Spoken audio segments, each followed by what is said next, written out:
I will be reading the story of Deborah.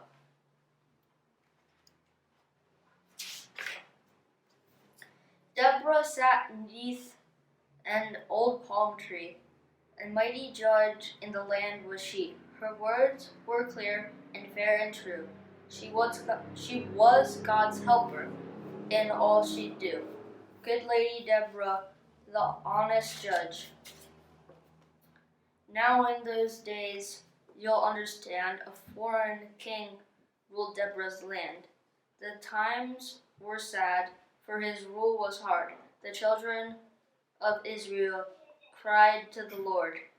O God in heaven, hear our plea, and help us set our country free.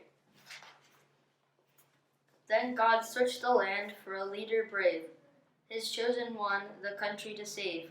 Who better than Deborah, true and strong, the judge who served him well and long. God said, Deborah, listen to me. You must raise up an army to set Israel free. My blessings are with you. I'll be by your side. I've made you my general, my people to guide. How can I do it? Said Deborah then. For fighting is surely the business of men. But with God to guide me, I know I can't pause. I will find a better helper. I will find a helper in this worthy cause. Then Deborah the judge sat down neath her tree and sent word to Barak, please come here to me. Now Barak, she said, you must sound the call from the tribes, one and all, and will organize troops against General Sisera. We'll take our stand and drive the Canaanites from our land. Young Barak answered, I truly agree. Your plan is wise as wise can be. I'll go out recruiting. There's many a man who'll join in the struggle to free our dear land. But I'll need your help, that's plain to see. So please, dear Deborah, come with me. Deborah and Barak set out to war and found volunteers from the tribes near and far. The Lord will help us. His plan is clear. There isn't the slightest reason to fear.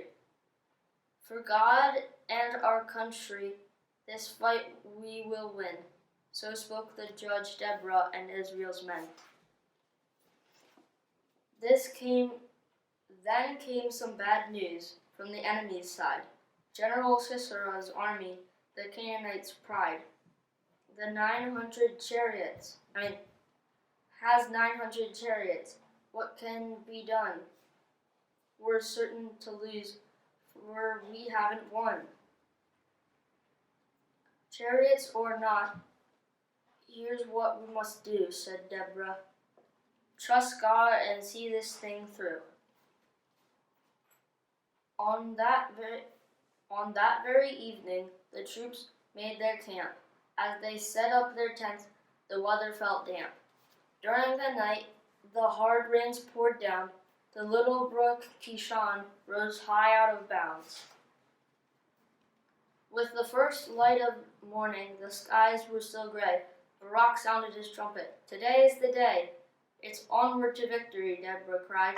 The thunder was heard through the skies. And on the Canaanites' side, General Sisera stood. Wherever he looked, there was nothing but mud. He laughed at the weather. Who needs the sun? We have 900 chariots. Israel has none. They talk about freedom. They'll surely regret it. We'll teach them a lesson, and they'll not forget it. Push forward, cried Sisera. Onward, advance. Fight on, my Canaanites. This is our chance.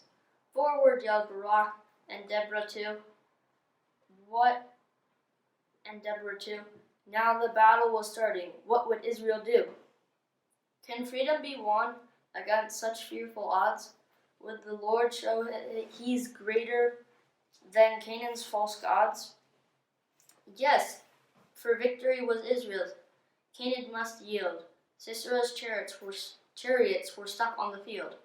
The wheels were stuck in the mud and clay, and the Canaanite soldiers were running away.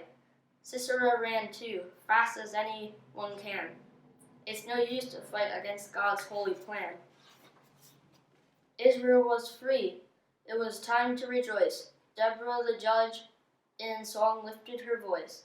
Barak and all the men sang along. Praise to our God, whose power is strong. He made the rainstorm, the mud and the clay. The enemies of Israel he scattered away. And praise unto Deborah, our great general so true, who answered God's call and knew what to do.